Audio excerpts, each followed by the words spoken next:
Selamat pagi anak-anak. Jadi di pertemuan kali ini kita akan membahas mengenai peradaban Mesopotamia. Peradaban di mana sebagai tonggak dari kebudayaan Arab yang sekarang. Peradaban Mesopotamia ini wilayahnya ada di Timur Tengah. Jadi bisa di bisa di Asia bagian barat atau menyebar sampai ke Afrika bagian utara. Oke, Pak Ardi mulai. Kita masuk ke pembahasan yang pertama. Nah, di sini Pak Ardi perlihatkan peta yang judulnya Ancient Civilization of the World. Nah, di peta ini menunjukkan adanya beberapa peradaban kuno. Nah, ini misal Pak Ardi kasih highlight. Di sini ada peradaban Pulau Kreta yang ada di wilayah Eropa, yaitu ada dua peradaban Pulau Kreta dan Yunani. Kemudian ketambahan yang terakhir ada peradaban Romawi kuno yang pusatnya ada di Italia, atau kalian bisa sebut di kota Roma. Kemudian di bawahnya lagi, di benua Afrika, ada satu peradaban besar, yaitu peradaban lembah Sungai Nil, atau secara geografis sekarang menjadi satu kerajaan menjadi satu negara namanya negara Mesir. Baru di wilayah Timur Tengah, di wilayah Irak yang sekarang, itu ada dua sungai namanya Sungai Eufrat dan Tigris. Di antara dua sungai ini berdiri satu peradaban besar yang dinamakan peradaban Mesopotamia. Nah, peradaban yang lain diantaranya ada peradaban India kuno dengan lembah sungai Indus dan Gangga, kemudian ada peradaban Cina kuno dengan sungai Yangtze dan sungai Guangzhou, kemudian ada lagi di Amerika ada peradaban Inka, Maya, dan Aztec. Nah, semua ini akan Pak Adi jabarkan secara rinci satu persatu di satu video. Oke, kita lanjut ke pembahasan yang lebih spesifik mengenai pembahasan Mesopotamia, atau bisa Pak Adi jelaskan sebagai Arab kuno. Di slide ini kalian bisa lihat, ini wilayah dari Arab yang sekarang. Ada negara Turki, kemudian ada Syria yang sekarang itu dipakai perang oleh ISIS, kemudian ada Saudi Arabia, kemudian ada Iran, kemudian di sini ini Irak di wilayah sini. Nah, yang akan kita bahas di sini adalah wilayah dari Irak sendiri. Kalau kita tarik ke masa kuno, di sini ada satu peradaban yang dinamakan peradaban Mesopotamia. Peradaban Mesopotamia itu berdiri di atas dua sungai yang saling berdekatan, yaitu Sungai Eufrat dan Sungai Tigris. Keduanya ini memberikan satu tanah yang sangat subur di antara gurun-gurun yang ada di wilayah Asia bagian barat. Nah, kemudian nama Mesopotamia sendiri itu berasal dari dua kata, yaitu mesos yang berarti tengah dan potamos yang berarti sungai. Kemudian salah satu tokoh dari Yunani bernama Herodotus, dia memberikan satu statement, memberikan satu pendapat bahwa Mesopotamia sebagai daratan yang terletak antara dua sungai, yaitu Sungai Eufrat dan Tigris, dan menamakan Mesos dan Potamos tersebut. Wilayah di sini kalau Pak Ardi perlihatkan, kalau kalian lihat geografisnya Arab di wilayah ini adalah gurun, kemudian di Iran juga sebagian besar juga gurun, Syria juga. Tapi di wilayah Eufrat dan Tigris ini wilayahnya subur. Maka dengan kesuburan tersebut banyak bangsa yang kemudian ingin menguasai wilayah dari Mesopotamia ini. Nah, kemudian eh, sungai dari Eufrat dan Tigris itu beberapa kali mengalami banjir yang membawa endapan yang subur, sehingga menjadikan wilayah tersebut menjadi wilayah yang subur di antara gurun-gurun yang ada di pasir. Efeknya apa? Banyak bangsa yang kemudian bermigrasi.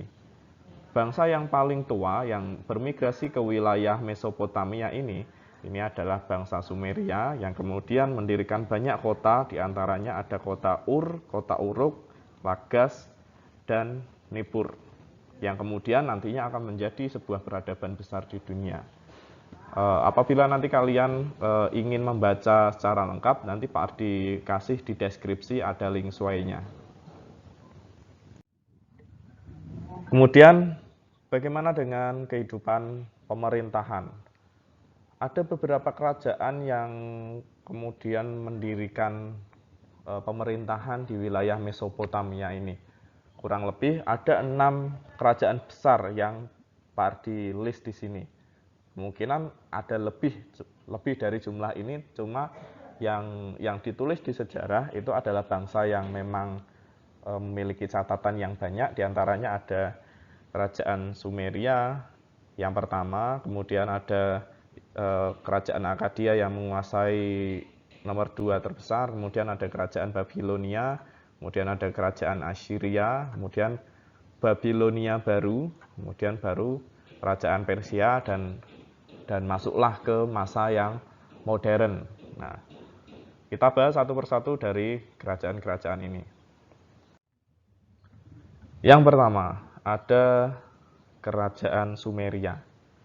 Kerajaan Sumeria ini adalah bangsa Arab kuno yang sebelumnya mereka hidup nomaden dan kemudian menemukan satu wilayah yang dinamakan wilayah Mesopotamia di lembah sungai Eufrat dan Tigris.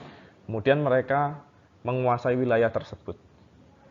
Kerajaan Sumeria ini merupakan bangsa yang tertua di Arab. Bangsa Sumeria ini menduduki wilayah Eufrat dan Tigris itu sekitar 3500 sebelum Masehi, dan kemudian mendirikan negara kota atau city state. Nah, kemudian setelah mereka menguasai wilayah di lembah sungai Mesopotamia, mereka kemudian mengembangkan kebudayaannya hingga memunculkan satu tulisan yang dinamakan aksara hieroglif Sumeria. Nah, hieroglif itu terkenalnya di Mesir, tapi di Sumeria sendiri di tahun yang lebih kuno itu mereka sudah bisa membuat satu tulisan dinamakan huruf paku atau huruf hieroglif.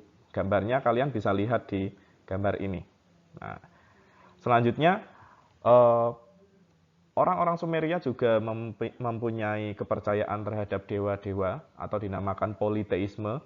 Dewa-dewa tersebut diantaranya ada dewa Anu dan dewa Uruk. Kemudian ada dewa Enil dan dewa Hiper. Kemudian ada dewa Ea atau dewa Eridu. Dewa-dewa tersebut kemudian disembah di satu bangunan yang dinamakan bangunan zigurat. Kalian bisa lihat di gambar bagian kanan ini. Kira-kira bangunan zigurat itu seperti ini. Kalau kalian tanya apakah masih ada peninggalannya, itu masih ada, tapi tidak tidak sebagus yang ada di gambar ini. Kemungkinan karena termakan oleh zaman, mereka bangunannya itu sudah mulai mengalami penurunan kualitas. Kemudian bangsa Sumeria ini hancur oleh serangan bangsa Semit di bawah pemerintahannya Raja Sargon pada 2350 tahun yang lalu. Raja Sargon ini kemudian mendirikan satu kerajaan yang dinamakan Kerajaan Akkadia. Jadi kita bahas kerajaan yang kedua yang menduduki wilayah Mesopotamia, yaitu Kerajaan Akkadia. Selanjutnya adalah Kerajaan Akkadia. Kerajaan Akkadia ini berhasil menguasai wilayah Mesopotamia setelah mengalahkan bangsa Sumeria. Di bawah pemerintahan Raja Sargon, bangsa Semit atau Pak Ardi bisa sebutkan Kerajaan Akkadia itu berhasil menjadi wilayah yang sangat wilayah yang besar. Kemudian di bawah Raja Sargon sendiri, kerajaan Akkadia itu mencapai puncak masa kejayaan. Salah satu yang paling dikenang oleh sejarah bahwa Raja Sargon ini memberikan banyak pengaruh terhadap sejarah Arab kuno. Di antaranya, Raja Sargon mampu menggabungkan antara bangsa Sumeria yang dulu pernah kalah, kemudian digabungkan dengan wilayah Mesopotamia yang lebih besar lagi. Nah, kemudian Sargon ini pula dia membuat satu sistem yang dinamakan sistem kekaisaran. Sistem kekaisaran inilah yang kemudian melegalkan Sargon untuk melakukan pemerintahan yang diktator atau tangan besi. Bangsa Akkadia kemudian dikalahkan oleh bangsa Babilonia di bawah satu raja besar yang dinamakan Raja Hammurabi. Nah, selanjutnya Pak Ardi bahas kerajaan Babilonia lama. Jadi Babilonia itu ada dua, ada Babilonia lama dan Babilonia baru. Kerajaan Babilonia mengalami masa kejayaan di masa pemerintahannya Raja Hammurabi. Raja Hammurabi sendiri dia mampu menciptakan satu sistem hukum yang dinamakan Kodeks Hammurabi. Nah, jadi kira-kira Kodeks Hammurabi itu adalah kumpulan tata tertib, kumpulan aturan, kumpulan undang-undang bagi Arab kuno. Raja Hammurabi sendiri dia membuat semacam prasasti, itu seperti yang ada di gambar ini, kalian bisa lihat, dan kemudian di prasasti tersebut itu ada huruf yang dinamakan huruf hieroglif. Ini memuat tentang banyak sekali aturan, diantaranya seperti aturan hukum pidana, hukum perdata, hak milik, utang piutang, perkawinan, dan perdagangan. Nah, runtuhnya kerajaan Babilonia lama itu disebabkan oleh serangan bangsa Hiti dari arah barat pada tahun 1900 sebelum Masehi. Nah, sebelum nantinya akan dilanjutkan oleh bangsa Assyria. Kerajaan Assyria merupakan kerajaan yang keempat yang menguasai wilayah dari wilayah lembah Mesopotamia atau lembah Eufrat dan Tigris. Kerajaan Assyria ini mencapai masa puncak dari penguasaan wilayah tersebut di bawah Raja Assurbanipal. Nah, di masa Raja Assurbanipal ini, Assyria itu mencapai masa puncak kejayaan dengan munculnya banyak sekali ilmu pengetahuan. Di antaranya yang paling terkenal adalah ilmu pengetahuan astrologi atau perbintangan. Nah, kemudian akhir dari kerajaan Assyria yaitu ditandai dengan penyerangan oleh bangsa Kaldea pada 612 Masehi. Penyerangan tersebut kemudian menyebabkan munculnya satu imperium baru yang dinamakan Babilonia baru. Kemudian kerajaan Babilonia baru. Jadi yang perlu diperhatikan, bangsa Babilonia itu ada dua di masa kuno, yaitu bangsa Babilonia lama dan baru. Kerajaan Babilonia itu mencapai masa puncaknya pada masa pemerintahannya Raja Nebukadnezar. Raja Nebukadnezar ini dia ditandai dengan adanya penemuan-penemuan, di antaranya satu keajaiban dunia yaitu Taman Gantung Babilonia. Nah, ada beberapa pencapaian dari pemerintahan Nebukadnezar, di antaranya mengalahkan bangsa Yahudi atau Israel, kemudian membuat jalan dan jembatan untuk memperlancar hubungan lalu lintas kota Babilonia, membangun menara Babil, kemudian membuat tanaman gantung Itu yang Pak Ardi jelaskan tadi di Taman Gantung Babilonia ini. Kemudian yang terakhir, membagi khatulistiwa yang mengelilingi bumi menjadi 360 derajat. Nah, semua ini dilakukan di masa pemerintahan Raja Nebukadnezar dari Babilonia Baru. Selanjutnya, yang terakhir ada kerajaan Persia atau kalau Pak Adi jelaskan itu wilayah yang sekarang diduduki oleh bangsa Iran.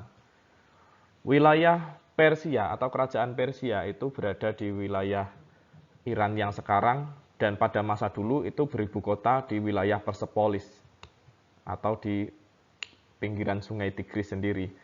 Wilayah dari Persia itu mengalami masa keemasan hingga mereka mampu memperluas wilayah ke arah timur sampai ke India, dan ke arah barat mereka hampir menguasai wilayah Eropa hingga mereka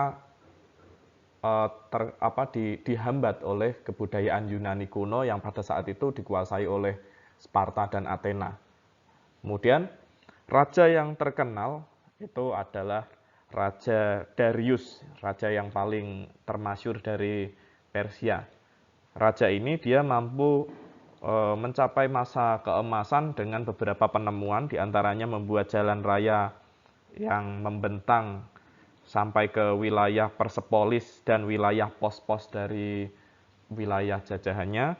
Kemudian membagi wilayah jajahannya menjadi 20 satrapi, kemudian membuat pemerintahan yang desentralisasi. Desentralisasi itu menyerahkan pemerintahannya kepada wilayah-wilayah bawahan. Nah, atau sudah ada pemberian hak-hak untuk kepemimpinan di perwilayah. Nah,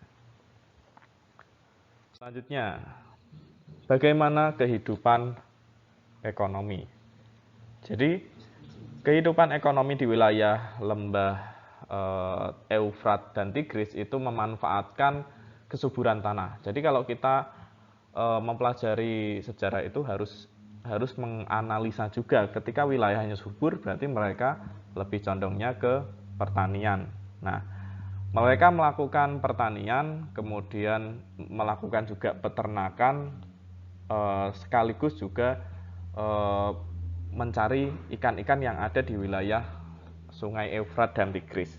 Kemudian selanjutnya setelah kehidupan ekonomi, kehidupan sosial. Bagaimana sih kehidupan sosial dari orang-orang Eufrat dan Tigris? Orang-orang Eufrat dan Tigris itu sudah mengenal yang namanya sistem kasta atau sistem stratifikasi sosial. Hal tersebut ditandai dengan munculnya ahli-ahli dalam satu bidang. Di antaranya sudah ada yang namanya petani, kemudian pedagang, juru tulis, pendeta, prajurit, dan bangsawan. Kemudian setelah adanya stratifikasi sosial, mereka juga mengenal dewa-dewa atau sudah memiliki kepercayaan politeisme atau kepercayaan terhadap banyak dewa, yang ditandai dengan adanya kuil yang dinamakan ziggurat yang Pak dijelaskan tadi di masa kerajaan Sumeria. Kemudian bagaimana dengan pencapaian ilmu teknologi dari bangsa Mesopotamia kuno? Mereka sudah mampu menemukan roda, di mana roda ini memperlancar kegiatan mereka dalam berbagai hal. Nah, misalnya dipakai untuk mesin, kereta api, dan lain-lain di masa sekarang. Jadi mereka sudah memberikan banyak sumbangan terhadap masa saat ini. Kemudian ada juga sistem tulisan hieroglif Sumeria, di mana sistem ini menjadi dasar dari huruf Arab yang sekarang. Nah, kemudian ilmu pengetahuan yang lain diantaranya ada bangunan raksasa yang dinamakan bangunan ziggurat. Jadi peradaban kuno itu ditandai dengan munculnya banyak bangunan-bangunan besar. Di antaranya kalau Mesopotamia mereka memiliki bangunan yang dinamakan bangunan ziggurat. Kemudian bagaimana pengaruh peradaban Mesopotamia di masa sekarang? Bangsa Mesopotamia itu banyak memberikan ilmu untuk masa sekarang. Di antaranya ada sistem kalender. Sistem kalender 12 bulan yang ada di masa sekarang itu mengadopsi dari sistem kalender Mesopotamia kuno yang kemudian diperbarui oleh kebudayaan di Eropa kuno, yaitu Yunani dan Romawi. Nah, sistem kalender tersebut memuat 12 bulan dalam satu tahun, kemudian 30 hari dalam satu bulan, dan 24 jam dalam satu hari. Nah, kemudian yang kedua ada penemuan sistem tulisan, yaitu tulisan hieroglif untuk untuk menyampaikan pesan. Kemudian ada perhitungan seksadesimal.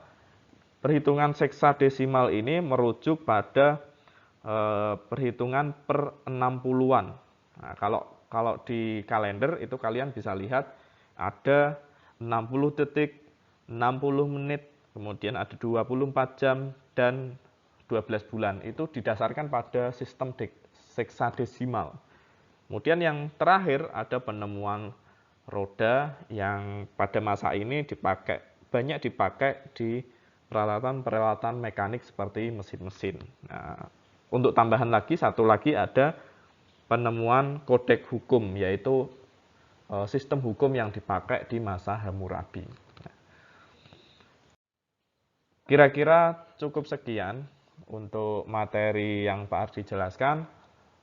Apabila penjelasannya terlalu cepat, kalian bisa lihat materinya di deskripsi. Itu Pak Ardi lampirkan SWI atau kumpulan materi yang Pak Ardi buat dalam satu halaman. Nanti kalian bisa baca di situ. Itu Pak Ardi jelaskan secara lengkap, dan ini terkait juga dengan PowerPoint yang Pak Ardi sampaikan di di pembelajaran ini. Oke, terima kasih. Selamat belajar. Nanti kita lanjutkan di peradaban India kuno di video selanjutnya.